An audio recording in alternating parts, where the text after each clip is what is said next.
que a gente fala, né? Ô Senhor. É muito lindo, viu? Parabéns. Na verdade, essa poesia de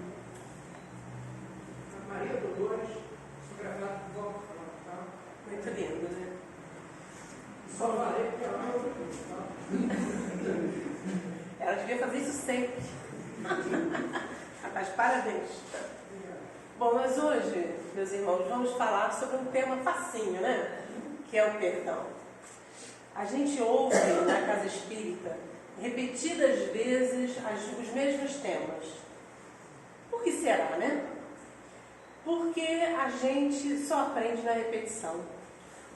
E as pessoas que vêm falar sobre certos assuntos, né, sobre todos os assuntos, cada um traz a sua visão, a sua ótica. E qual é o objetivo disso? É que em algum momento, em alguma palavra que a pessoa falou, nos convenceu. Ou nos fez refletir mais profundamente. Então essa é a minha tarefa hoje. Trazer o tema do perdão para que a gente possa refletir sobre ele. Pensar sobre esse tema tão importante, né? Que Jesus sempre falava, que a gente tinha que perdoar, né? 70 vezes, 7 vezes cada ofensa. E para nós ainda, humanos, no planeta Terra, ainda é difícil. Né? Nós vamos aqui argumentar. Né? Quem sabe? Tá, é o grande? Não, de baixo. Esse aqui? É. Tá?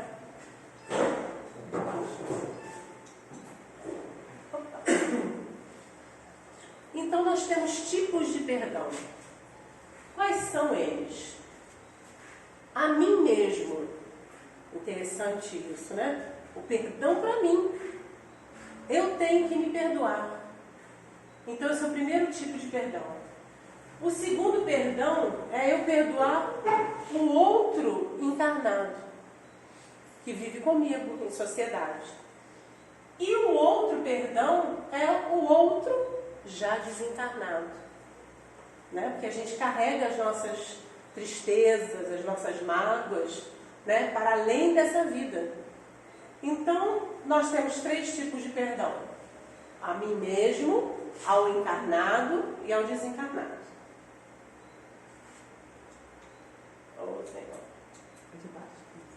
Bom, aí agora nós vamos nos calçar. Vamos ver o que a doutrina espírita vai nos falar sobre o perdão. Primeiro nós vamos consultar o Livro dos Espíritos. O que será que o Livro dos Espíritos fala sobre perdão? Na questão 661 ele diz assim: poderemos utilmente pedir a Deus que perdoe as nossas faltas? Poderemos utilmente, né, com utilidade, pedir a Deus que perdoe as nossas faltas? Não é o próximo não, estamos falando de nós aqui. Deus sabe discernir o bem do mal. A prece não esconde as faltas. Aquele que a Deus pede perdão de suas faltas, só o obtém mudando de proceder. As boas ações são a melhor prece. Por isso que os atos valem mais do que as palavras. Ou seja, caridade e transformação de atitudes. Não adianta a gente fazer prece dizendo a Deus: ah, Senhor, me perdoe. Se Ele sabe que aqui no nosso coração nós ainda não mudamos a atitude. Porque o perdão, o nosso pedido de perdão tem que ser um pedido trabalhado. O perdão tem que ter uma modificação de atitude. Se eu peço a Deus que me perdoe por uma coisa que eu fiz, eu vou procurar com fervor não fazer novamente. Aí com certeza Deus está vendo o nosso esforço para a nossa modificação. E aí virá o perdão. Caminho para receber o perdão divino, que é o perdão de Deus, que nós pedimos ali para que Ele perdoe as nossas faltas. Caridade é o primeiro passo. Vamos entender aqui caridade não quando a gente dá o que nos sobra.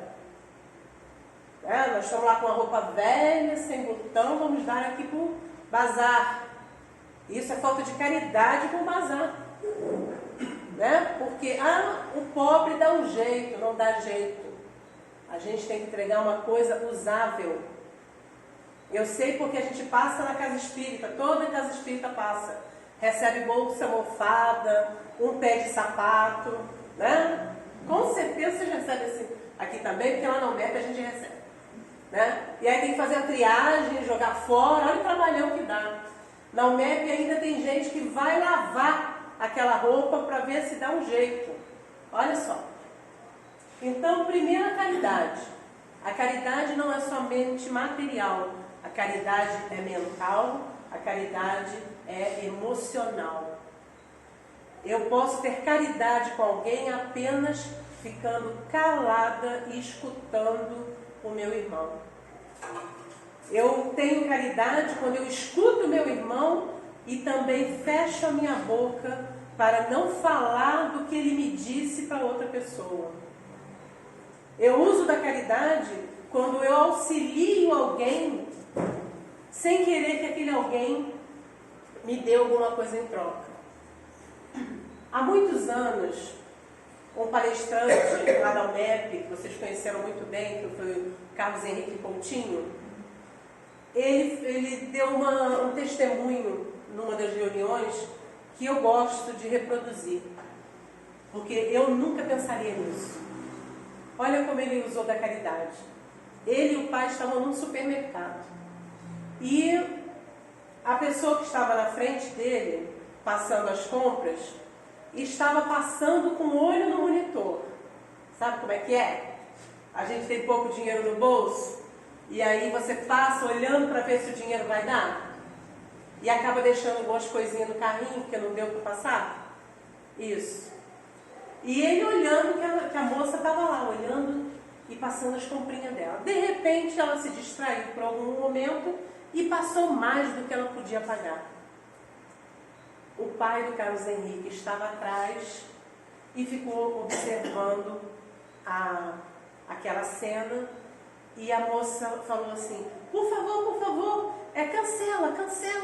cancela aí. Aí a moça falou, não, mas só passou 20 reais. Aí ela falou, não, cancela. Aí o pai do Carlos Henrique tirou os 20 reais do bolso e jogou nos pés dessa senhora, disfarçadamente. Aí o Carlos Henrique falou assim, aqui ó, tem um dinheiro caído aí nos seus pés. Aí a senhora falou assim, não, mas não é meu, não caiu na minha bolsa. Ele falou, se não é seu, agora é, porque está no seu pé e dinheiro não tem endereço. Aí ela olhou, pegou o dinheiro, pagou a compra e saiu do supermercado. Ela não ficou sabendo o que ele fez, ele não a humilhou na frente de ninguém e ela ainda levou o que ela precisava para casa. Olha que coisa, né? Que ideia maravilhosa. Então essa é a verdadeira caridade. Transformando atitudes. Quando nós nos transformamos, a nossa atitude mostra a Deus que nós estamos modificados e somos merecedores do seu perdão. E perdoando aos outros.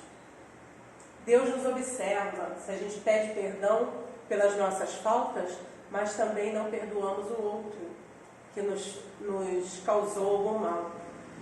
A gente quer a concessão divina, mas não quer conceder ao nosso irmão o que ele está pedindo também. Aí, o caminho para receber o perdão divino são os 3 passos. A caridade quer servir o outro sem querer que o outro nos dê nada em troca. Transformando as nossas atitudes para que a gente se torne cada dia uma pessoa diferente, melhor. E perdoando os outros, aqueles que nos fizeram mal. Esse último, perdoando aos outros, é o que a gente vai conversar hoje. não é fácil não. Na questão 886, diz assim: qual o verdadeiro sentido da palavra caridade, como a entendia Jesus? Então Jesus entendia desse jeito: benevolência para com todos, indulgência para as imperfeições dos outros e perdão das ofensas. Benevolência para com todos, eu ser benevolente. Indulgência para a imperfeição, saber que o outro é imperfeito como eu sou. Eu sou imperfeito porque eu quero perfeição no outro. Se eu sou imperfeita. Eu tenho outra história também da imperfeição, muito boa. Também verídica, acontecida. Eu conheço a pessoa. A pessoa falou assim, o filho veio encontrá-lo, a mãe, né? Veio encontrar essa senhora e falou assim: mamãe, eu quero me separar. Não quero mais viver com a minha esposa.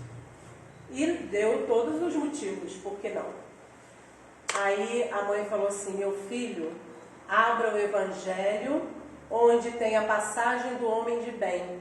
Se você já for tudo aquilo que está no Evangelho, eu acho que você devia se separar. Quem é que é igual a passagem? Ninguém. Ninguém. E aí, como um bom filho, né, foi ler o homem de bem e viu que ele também tinha muitas imperfeições. Perante Deus, ele tinha as imperfeições inúmeras, né? Então a esposa dele também tinha direito de ser imperfeita.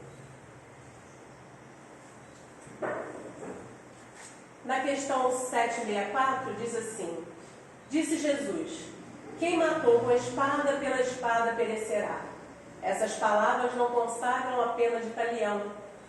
E assim, a morte dada ao assassino não constitui uma aplicação dessa pena? Aí os espíritos dizem: tomai cuidado, que a pena de talião é uma pena, essa lei de talião quer dizer a lei divina. Lá, a pena de talião é a justiça de Deus, não é a justiça dos homens. É a justiça de Deus, é Deus quem a aplica. Todos vós sofreis essa pena a cada instante, pois que sois punidos naquilo que haveis pecado, nesta existência ou em outra. Aquele que foi causa do sofrimento para seus semelhantes, virá achar-se numa condição em que sofrerá o que tenha feito sofrer.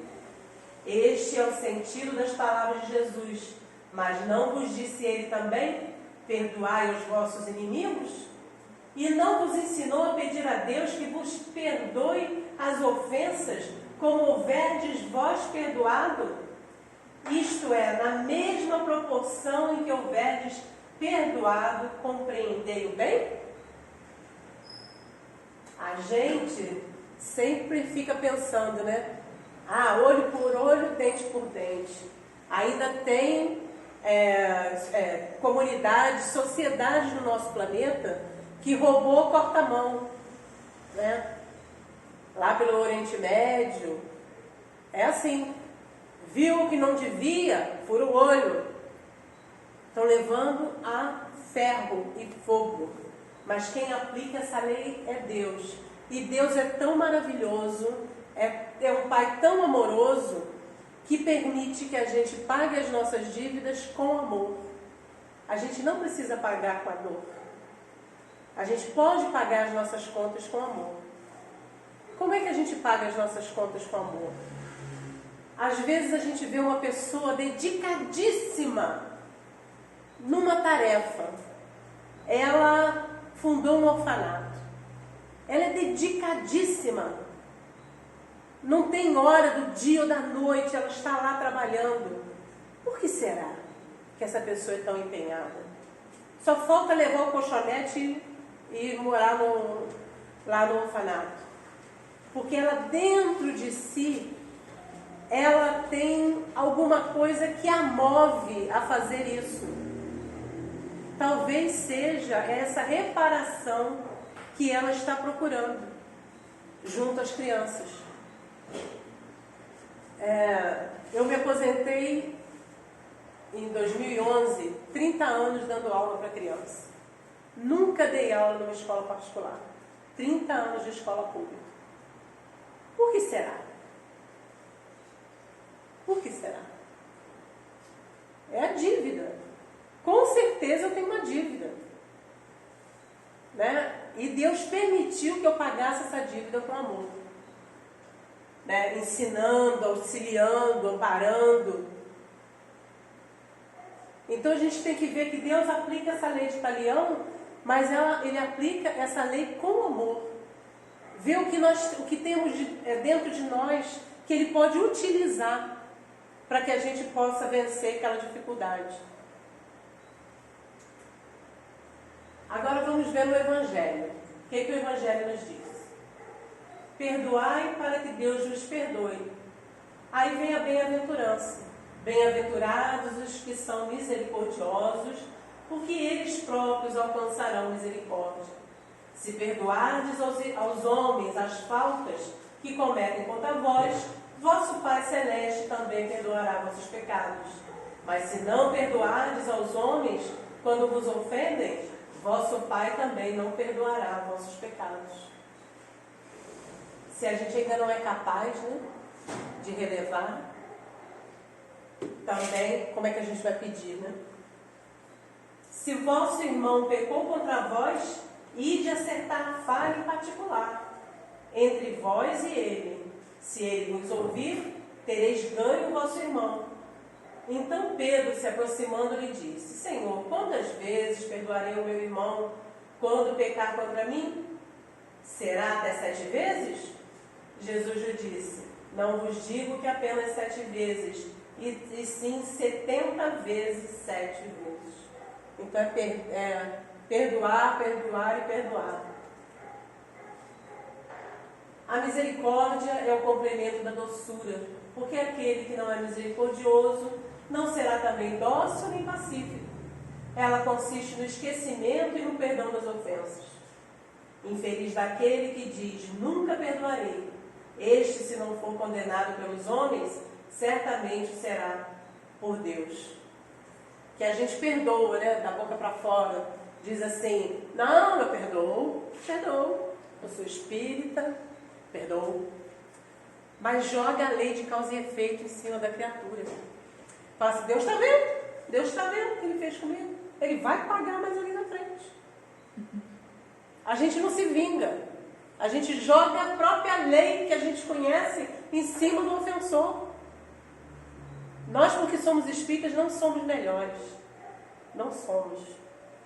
A gente pergunta assim: Senhor, eu pratico tanta caridade, eu ajudo tanto, né? Eu faço palestra no centro espírita, eu ajudo lá no bazar, eu varro o chão do centro, e essa pessoa fez esse mal para mim.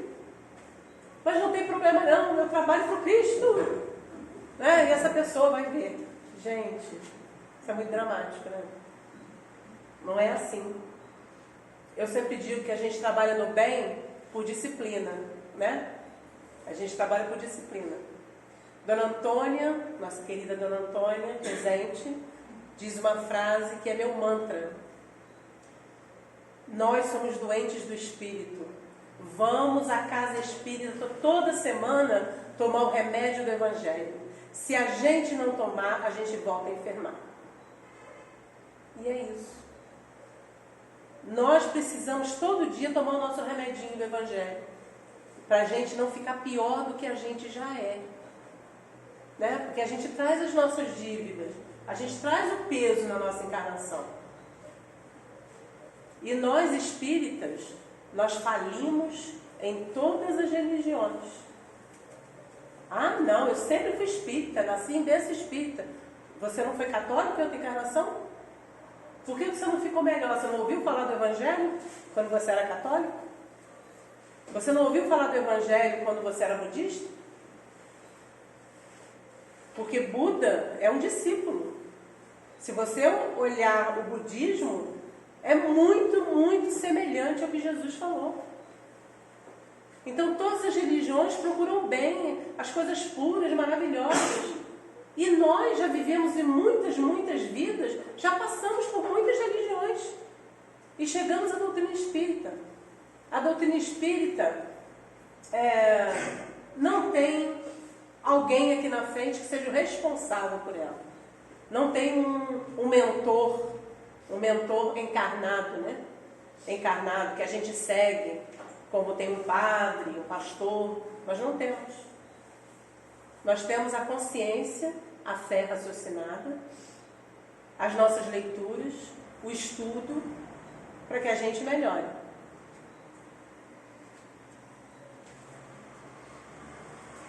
Lembra dos 3 perdão que a gente fez? O primeiro é o auto-perdão, lembra? Perdão a nós mesmos. A autopunição fragiliza o espírito e abre caminho para a ação do obsessor. O que o obsessor faz? Ele aproveita da brecha que encontra nas nossas emoções. Se a gente carrega a culpa, ele se aproveita da nossa culpa. Se a gente é violento, ele se aproveita da nossa violência. Se nós somos mentirosos, ele se aproveita das nossas mentiras. Se nós somos indecisos, frágeis, ele se aproveita disso. Então somos nós que abrimos a brecha, né? Então a gente se pune. Eu sou incapaz, eu não posso, né? Eu sou infeliz, ó vida, ó azar, né? Aí o obsessor se aproveita da portinha que a gente abriu. Às vezes a gente abre um portão também. O auto-perdão, a autocompreensão permite que o espírito reúna as suas forças e abra o caminho para o auxílio externo. É verdade. Nós temos que ter consciência que nós somos falhos, fracos, e a gente precisa de ajuda. A gente precisa de ajuda. Quando a gente se acha, não, eu tenho 30 anos de doutrina, não, eu já consigo isso, já faço aquilo, não faz nada. Quando a gente pensa que a gente adquiriu uma virtude, vem a prova e nos mostra que a gente ainda tem que trabalhar. Preste atenção, quando a gente pensa que é paciente. Um dia eu caí nessa besteira. Eu falei assim, não, agora eu acho que eu consegui. Eu sou paciente. Depois que eu passei? Não, depois que eu passei, eu sou paciente. Aí veio uma prova na frente, eu tropecei e me esborrachei. Então eu percebi que eu não tinha essa virtude, não, eu não consegui ainda. Essa eu ainda não consegui. Aí vamos ver outra. E as provas vão mostrando do que nós já somos capazes. E se a gente se considera falho, que ainda precisa de ajuda, a gente não dá vazão à obsessão. Eu sou falho, mas eu estou tentando. Eu não consigo agora, mas eu vou conseguir. Eu realmente ainda não posso fazer isso. Ainda não consigo, mas eu vou conseguir. Eu venho de séculos sem conta e vou a milênios sem fim. A agenda cristã fala isso. Eu tenho muitas encarnações atrás de mim, mas eu tenho ainda muitas na minha frente. Se eu não conseguir nessa encarnação, eu vou conseguir na outra. Eu vou me esforçar para tal.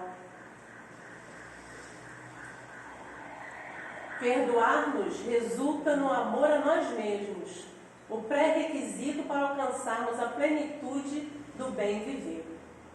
Amor a nós mesmos.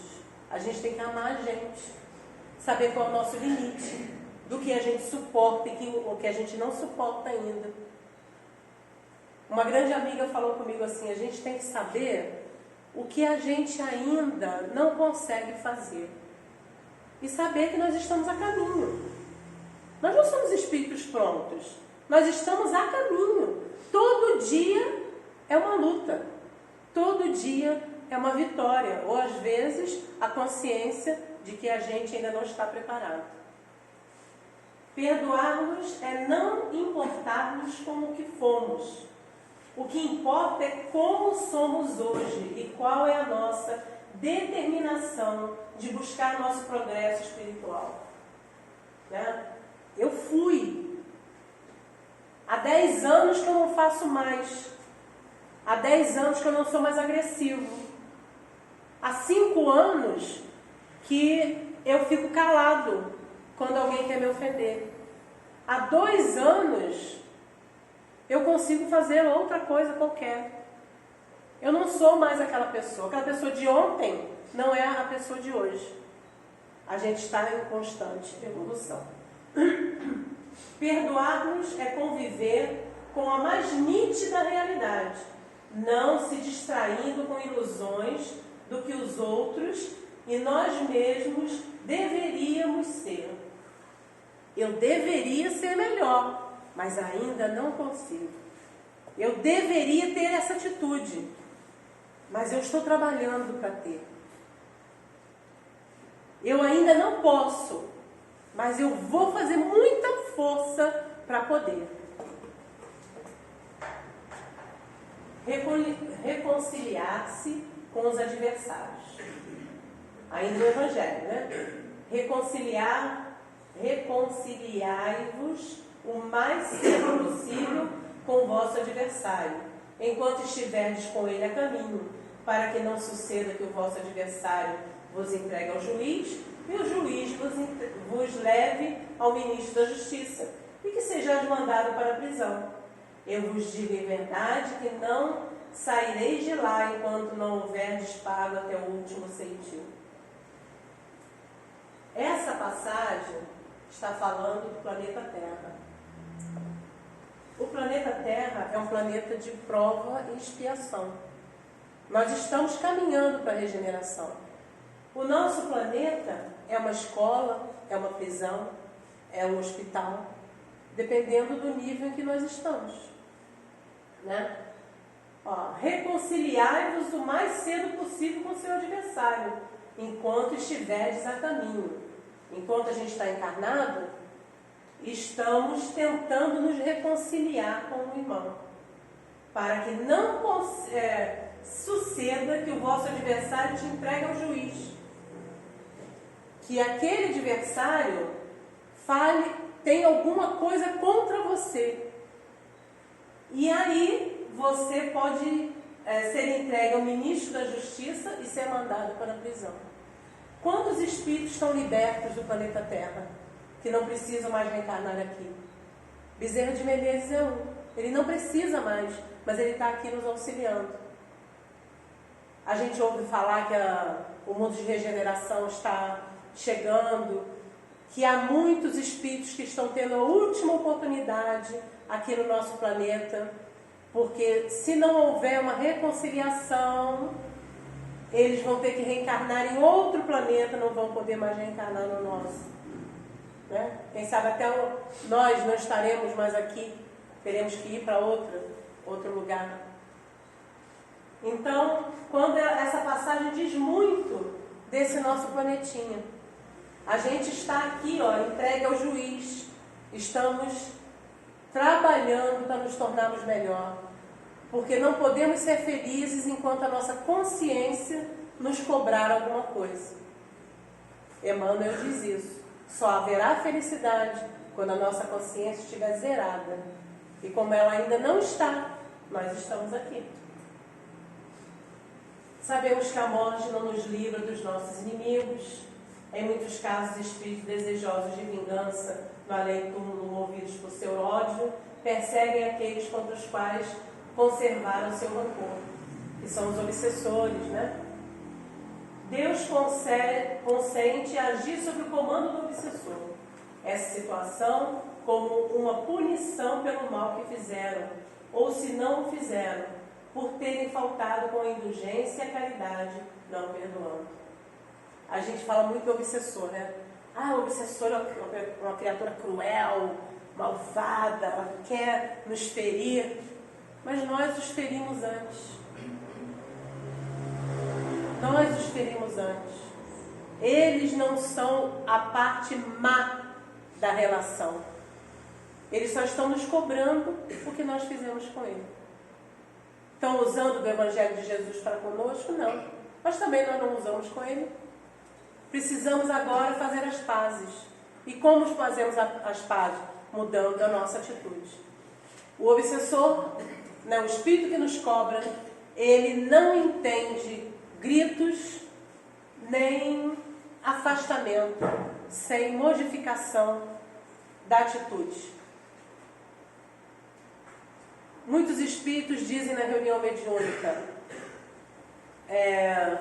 eu o odeio, mas eu tenho percebido a mudança dele. Ele não é mais o que era no tempo em que nós tivemos o nosso problema.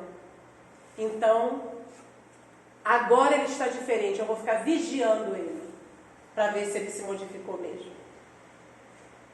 Ele está prestando atenção se a gente realmente se modificou, se somos pessoas diferentes. Não julgueis para não serem julgados, né? Então, nem vou ler essa parte, né? Não podemos julgar, porque senão seremos julgados. E nós fazemos isso com muita facilidade, né? Julgar os outros. Aí temos a passagem da mulher adúltera, né? Quem tiver a primeira pedra, quem não tiver pecado, atira a primeira pedra. Né? Jesus nos deu uma lição prática. Perdão das ofensas. Qual é o perdão correto? Perdão do coração. É aquele que vem mesmo da minha alma. Eu perdoo. Não é esquecer. Porque a gente não tem Alzheimer. A gente não esquece o fato. Mas a gente tira o peso do fato. Então, esse é o perdão do coração. Quando você tira o peso da situação. Né? O verdadeiro perdão lança um véu sobre o passado. E o único que nos será cobrado. Pois Deus não se satisfaz com a aparência. Sonda o fundo dos corações e os mais secretos pensamentos não aceitam apenas palavras e simples fingimento. Eu perdoo, mas eu quero que ele vá trabalhar no incêndio da Austrália. Entendeu? De preferência. Então, que não chova lá por um mês, mais ou menos. Eu perdoo, mas não quero, se eu ver na rua, eu mudo de calçada. Eu perdoo, mas eu tenho sempre um pé atrás. Ele pode fazer de novo.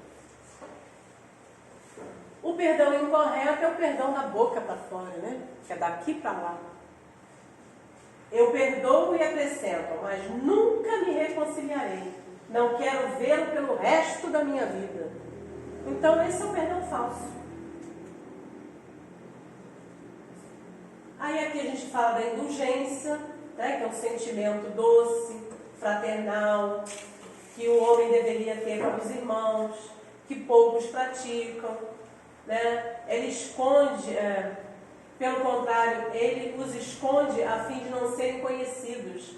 E se a malevolência os descobre, sempre tem uma desculpa pronta para amenizá-los. Ou seja, uma desculpa aceitável, séria, e não daquelas que parecem atenuar a falta, a destacam de um modo maldoso. Homens, quando então julgareis os vossos próprios corações, os vossos próprios pensamentos, os vossos próprios atos, sem vos ocupardes do que fazem os vossos irmãos? Quando abrirei os olhos somente para vós mesmos, sede, portanto, severos para convosco mesmos, indulgentes para com os outros.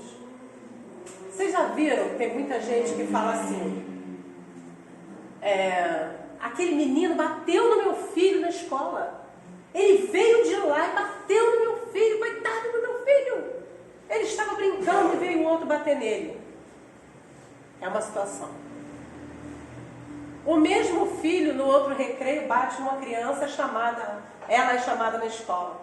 O meu filhinho, ele estava brincando na hora do recreio. E ele vê aquele garoto terrível importunar o meu filho. E para ele se defender, ele bateu no outro. Olha como é que a gente julga. né? Quando é meu, eu tenho desculpa. Quando é do outro, só tem defeito. A imparcialidade é característico nosso, gente. É uma coisa que a gente tem que vigiar na gente. A gente faz mesmo. É permitido repreender os outros? Fazedes com moderação, com objetivo útil, e não como se faz na maioria das vezes, pelo prazer de desacreditar. Porém, se elas podem prejudicar os outros, é preferível o interesse da maioria do que o interesse de um só.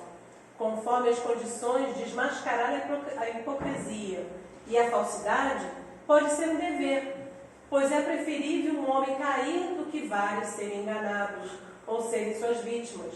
Em semelhante caso, é preciso pesar a soma das vantagens e das desvantagens. Às vezes a gente só quer falar, né? Comentar. Está numa roda de amigos, o que a gente vai fazer? Fofoca. A gente vai falar. Vai falar da vizinha, né? Vai falar do parente, vai falar do filho da outra. A gente cria um hábito de comentar. E a gente acaba denegrindo a figura do outro, porque a gente não pensou nisso. Perdão, das origens à cura. Nós temos aqui 4 razões para perdoar. Ainda somos imperfeitos. Cultivar a compreensão. Então, por que a gente vai perdoar? Porque nós somos imperfeitos. Facilitar a convivência, o relacionamento entre nós e os outros. Então, se a gente perdoa, a gente facilita a nossa convivência. Melhorar o ambiente vibratório em que vivemos, para o nosso próprio bem. Perdoar faz mais bem a gente do que o outro. Vocês já repararam nisso? Quando a gente desculpa, perdoa o outro, a gente é beneficiado primeiro. A gente não diz que o veneno, quando a gente coloca um veneno no potinho, o primeiro que fica contaminado pelo veneno é o pote? É assim no nosso coração. Quando a gente guarda mágoa no nosso coração, a gente acaba se envenenando. Então, para o nosso próprio bem, a gente tem que perdoar.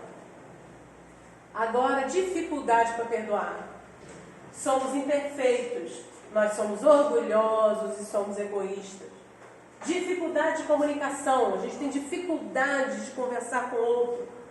Dificuldade de nos colocarmos no lugar do outro, tem empatia. A gente vê o nosso lado e não vê o lado do outro. Tem um livro chamado O Poder Terapêutico do Perdão, do Dr. Cajazeiras. Muito interessante esse livro. E esse livro disse que quando nós temos raiva de alguém, estávamos envolvidos em alguma situação, aquela briga não acaba naquele momento. Ele dura muito tempo. Por quê? Eu briguei com uma pessoa. Eu vou para casa. Eu estou lavando louça e estou pensando. Quando aquela pessoa disse isso, eu devia ter dito aquilo. Quando eu disse, se eu tivesse dito aquilo, aquela pessoa ia me responder isso. E eu ia dizer aquilo. E aí, quando ela dissesse isso, eu ia dizer aquilo para ela. E aí, quando a gente olha a veia do pescoço, tá assim, a pressão tá alta e a gente tá brigando sozinho. E a outra pessoa nem lembra que brigou com a gente. E a gente tá lá, quebrando prato, copo, porque a gente está numa briga mental. Essa briga mental nos une à pessoa que a gente tem dificuldade. Então a gente tem que cortar essa briga mental. Nesse livro também mostra uma coisa muito interessante. Vamos continuar no exemplo da briga. Briguei com alguém, ou tive uma situação com alguém difícil. Eu quero esquecer aquela cena, mas não consigo. Mentalmente eu vou colocar aquela cena numa folha de livro. Quando eu pensar naquela cena, eu ponho na folha do livro e viro a página. Mentalmente. e vou fazer outra coisa. Eu vou cantar, eu vou procurar fazer uma coisa que me ocupe. E aí vem de novo na minha cabeça. Eu ponho na folha do livro, viro a página e vou fazer outra coisa. Vem de novo na minha cabeça. Eu ponho na folha do livro, viro a página e vou fazendo isso. É muito interessante que você não lembra o dia que você parou de lembrar daquela cena. Lógico que aquela cena está lá no seu subconsciente, lá no iceberg, lá embaixo. Mas ela parou de te incomodar. Então a gente tem que fazer esses exercícios para a gente poder ir levando, né, até a gente conseguir esquecer ou perdoar. Esquecer sem ter Alzheimer, né? Esquecer, assim, de não lembrar daquilo. Ah, você lembra aquele dia que aquela pessoa falou isso pra você? Ah, falou? Que dia que foi? Não lembro mais não. Tem que ser assim. Quando a pessoa nos lembra, a gente até lembra da história. Mas a gente procurou esquecer. Ah, não, peraí. Nós temos o mau hábito de julgar os outros e associar o perdão à fraqueza. As pessoas falam, você perdoou porque você é fraco. Se você fosse forte, você não perdoava. Né? 5 benefícios do perdão. Níveis de estresse baixo. A gente baixa o nível de estresse. A veia do pescoço, lembra? Pulando. Aí se a gente perdoa, a gente alivia. Mantém o coração saudável. Porque a gente pode infartar, pode ter um AVC de raiva, de ódio pela pessoa. Reduz a dor. Vocês já passaram por isso? Cada um de nós tem um ponto fraco físico. Tem gente que tem enxaqueca. Aí quando se aborrece, vem enxaqueca. Pessoa que tem problema de coluna. Se aborrece, dá dor na coluna. Tem problema de estômago. E por aí vai. Se a gente tentar perdoar, a gente reduz a nossa dor. A gente não vai ter tantos problemas de coluna, de estômago, né? Dores articulares. Tem gente que fica entrevado de tanta dor. E vai saber acumulando mágoas, tristezas, angústias. Reduz a pressão arterial. Lógico, reduz. Se a gente não se aborrece, a pressão não sobe. Estende a vida, vive mais. A pessoa vive mais. Porque quanto mais a gente se aborrece e fica testando a potência do nosso coração, né? Porque se aborrece, dói o coração, a pressão sobe, né? Tem dor de cabeça. Isso reduz a vida. E aí nós vamos falar da longevidade do povo japonês.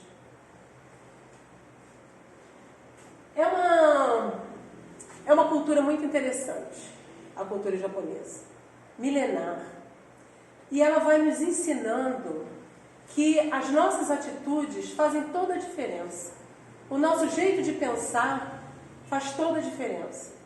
Eu não falei há pouco que quando a gente fica pensando no problema, com raiva, a gente começa a trazer problemas físicos. O nosso corpo fala. Ele fala para você o que está acontecendo. Hoje eu fui fazer acupuntura. Aí a moça da acupuntura estava falando, chega gente aqui com muita dor no joelho. Aí eu já sei que essa pessoa tem muita dificuldade em se relacionar. Pouca flexibilidade no trato com as pessoas. Aí problema de coluna. Aí ela começou a citar todos os problemas que ela conhece, físicos, relacionados aos problemas emocionais. E o povo japonês, ele tem uma cultura muito interessante. E nós vamos falar hoje do Ikigai. É um nome interessante, né? Ikigai. Uma razão para viver. Todo momento aqui, eu falei que a gente tem que fazer uma mudança íntima, mental, emocional, para que a gente possa conviver com o outro. Perdoar, relevar, ter benevolência, indulgência. E esse programa, essa cultura japonesa, ensina o Ikigai. O Ikigai são 4 pontos que a gente tem que observar em toda a nossa existência. O vermelho lá. O que você ama fazer? Você tem que descobrir nessa encarnação que você está, o que você ama fazer. Ah, eu amo fazer crochê. Crochê é a coisa que eu mais amo, me relaxa. Eu adoro fazer crochê. Você ama crochê. Eu gosto de ser médica. Eu gosto de salvar as pessoas. Eu gosto de tirar a dor das pessoas. Então você ama ser médica. E assim por diante. O verde. O que é bom para o mundo? O que é bom para o mundo? O que você faz que é bom para o mundo? Você tem que descobrir. O que você faz que ajuda a sua comunidade? Que ajuda as outras pessoas? Ah, eu gosto muito de um café, 5 horas da tarde na minha casa. Eu faço um bolo e chamo as minhas vizinhas. E a gente senta, conversa, faz amigoterapia, chora, troca receitas. Nossa, como isso é bom! As minhas amigas falam que adoram ir lá para casa comer bolo e tomar café, porque a gente relaxa, a gente troca. Então, isso é bom para o mundo. O que mais que você pode fazer de bem para a sua comunidade? Eu não estou falando do seu bairro, da sua cidade, mas a sua comunidade familiar, a sua comunidade no centro espírita, religiosa, a sua comunidade na sua rua. No abóbora, o que você pode ser pago para fazer? O que eu posso fazer para ser pago por isso? Eu tenho que me capacitar. Então, eu tenho que fazer alguma coisa que eu possa ser pago por ele e eu tenho que saber fazer bem. O azul. O que você é bom em fazer? O que eu faço bem? Faço um pudim de leite maravilhoso, sem furinho. Você é bom nisso, né? Adoro consertar as coisas em casa. Chuveiro queimou, é comigo mesmo, né? A pia deu defeito, é comigo mesmo. Sei consertar roupa. Então você é bom nisso. Mas o que isso tudo tem a ver? O que você ama fazer? O que você ama fazer é a sua missão e a sua paixão. É a sua missão na Terra. O que você ama fazer. É a sua missão aqui. O que você é bom em fazer. Também é a sua paixão e também vai ser a sua profissão. O que você pode ser pago para fazer? O seu talento e pode ser a sua profissão também. O que é bom para o mundo? É a sua missão e o seu talento. O que eu posso fazer de bom para o mundo? Então, os japoneses pensam assim. Nós temos 3 fases na nossa vida. A fase de criança, a fase do adulto e a fase da velhice. A terceira idade, a melhor idade. Na criança, você está sendo cuidado. Você ainda não é independente. Você precisa ser alimentado, você precisa ser vestido, você precisa ser protegido. Você está ainda crescendo, você precisa estudar. Então, essa é a primeira fase. A segunda fase é a fase produtiva. É a fase em que você começa a colaborar com o mundo. É a fase do trabalho, é a fase do estudo, é a fase em que você casa, tem filhos. É a fase que você está produzindo. E a terceira fase é a fase da velhice, em que você tem que ser útil. Então, o japonês acredita que depois de você ser cuidado, amparado, socorrido, quando era criança, ter produzido nesse tempo, né, que é a maior parte do tempo, né, você tem muitos anos para produzir. Quando você chega na velhice, você não precisa mais produzir. Você agora tem que ser útil. E como é que eles são úteis? Eles se reúnem para fazer ginástica matinal. Já viram aquilo, né? O japonesinho fazendo, né? Tai Chi Chuan. Acho lindo o Tai Chi Chuan. Fazendo Tai Chi Chuan. Eles se visitam para saber se todos estão bem. Eles procuram estar junto à família, dando conselhos, conversando. Aconselhar não é a mesma coisa que a gente mandar, né? É diferente. Aconselhar, o conselho dá a quem pede. Vem o filho e fala: mãe, eu tô com uma dúvida. Isso assim, assim, assado. O que você acha? Bom, se perguntou a minha opinião, quer saber, né? Aí eu vou dar minha opinião. Tem gente que acha que quando chega mais velho pode mandar na vida do outro. Eu não acho que meu filho não educa direito o filho dele. Que ele devia ter comprado uma casa maior, menor, em cima e embaixo. Eu não gostei da mulher que ele casou. O japonês não pensa assim. Ele pensa assim: na fase produtiva, você vai produzir. Se você vai produzir as suas escolhas também.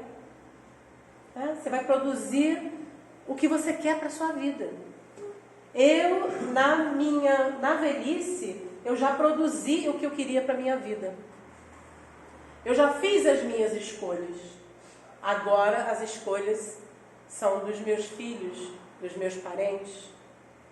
E agora eu vou cuidar da minha comunidade. Eu vou varrer a rua da aldeia. Eu vou procurar ser útil de alguma maneira. Tem gente que acha que aposentou, vamos deitar na cama e esperar o dia, né? Estou tão velho, me aposentei. Então agora é só esperar a morte. Não é assim. A gente estava conversando aí, Dona Conceição, antes de começar aqui, que ela estava me falando de um senhor, bem idoso, mais de 80 anos, que começou a aprender violino. Por quê? 80 anos aprender violino? Gente, violino é muito difícil aprender. Ele está começando a treinar para a próxima encarnação. Olha que homem inteligente. Né? Então, vamos começar um estudo, vamos para a casa espírita estudar, é muito legal. O que é bom na casa espírita quando a gente está estudando? A gente convive com as outras pessoas. A gente faz amizades. A gente aprende. A gente troca conhecimento. Nós não temos professores na casa espírita. Todos nós somos professores, que todos nós somos estudantes. Às vezes o coordenador não leu o que o outro que está no estudo leu. E vai enriquecer a nossa convivência. Ele vai dizer: gente, li um livro que maravilhoso, que disse isso, isso e isso. Todo mundo vai querer ler o livro. E o grupo cresce. E com isso a gente exercita a cabeça para não deixar que o alemão chegue, né? Se o alemão chegar, tá danado, né? Então a gente exercita a nossa cabeça. Não dá para estudar, não gosto de estudar, vamos fazer outra coisa. Vamos procurar ser útil. Depositar nos nossos dias, que não somos mais produtivos, para render dinheiro. Vamos ser úteis à nossa comunidade, a nós mesmos. Como podemos ser úteis a nós mesmos? Gente, muitas vezes a gente passa essa segunda fase da nossa vida correndo tanto, né? Cuidando de filho, e trabalho, e marido, ou ao contrário, né? Esposa, trabalha, aí viaja e corre. E a gente esquece da gente. Quando a gente chega a uma determinada idade, a gente fala, puxa, eu devia ter passeado mais, né? Eu devia ter viajado mais. Está na hora, né? Está na hora. Agora, depois de 65, a gente tem direito ao ônibus de graça. Olha que maravilha! Eu tenho uma amiga que ela vem de Caxias toda sexta-feira, depois do trabalho, e já é uma senhora. Ela trabalha numa escola, ela é inspetora de uma escola. Ela sai de Caxias, 4, 5 horas da tarde, vem para Petrópolis para ensaiar no coral lá da UMEP. Ela ensaia, termina às 7h30, ela pega o ônibus de volta e vai para casa. Às vezes ela me dá alegria de ficar lá em casa, mas nem sempre ela fica, porque às vezes ela tem compromisso no outro dia. Aí ela vai. Ela falou comigo assim, Delma, agora o ônibus é de graça, eu não preciso pagar passagem. Aí eu venho, maior alegria do mundo. Ela está sendo útil. Ela está fazendo um bem para ela, porque ela ama cantar. E ela está fazendo um bem também nos lugares em que a gente vai para cantar. Né? Que alegra as outras pessoas, eleva. Aí, para encerrar.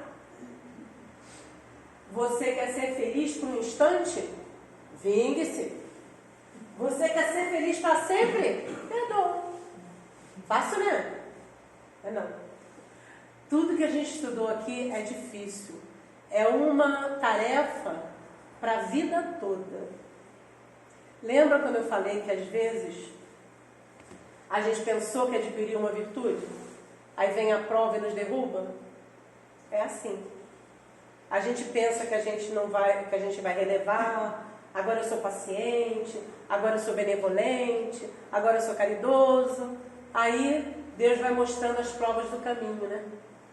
Para mostrar para a gente se a gente conseguiu mesmo, se a gente já é capaz, né?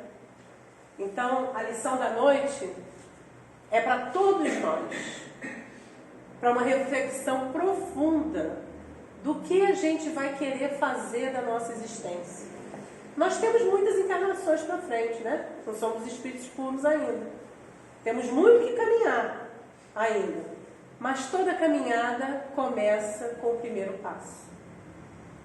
Eu só vou chegar no final que eu quero, ser o espírito puro que eu desejo ser um dia, se eu der os passos que eu preciso dar. Né? Então que Jesus nos ampare, nos abençoe, nos fortaleça a vontade de trabalharmos em nós mesmos para sermos melhores. Porque nós precisamos muito ser melhores, né? Essa encarnação é um presente. É um presente, pode ser difícil, pode estar trabalhoso esse presente, mas é um presente. E agora nós estamos em janeiro, né? Nós temos quantos dias para frente ainda, né? Temos até dezembro para a gente escrever no livro do nosso ano de 2020. O que a gente está querendo para essa presente encarnação? Essa nossa presente encarnação é muito preciosa para a gente, né? É muito preciosa porque é agora. É agora que a gente tem que tomar atitude. Então, meus irmãos, muita paz no coração de todos. Tá? Fique com Deus.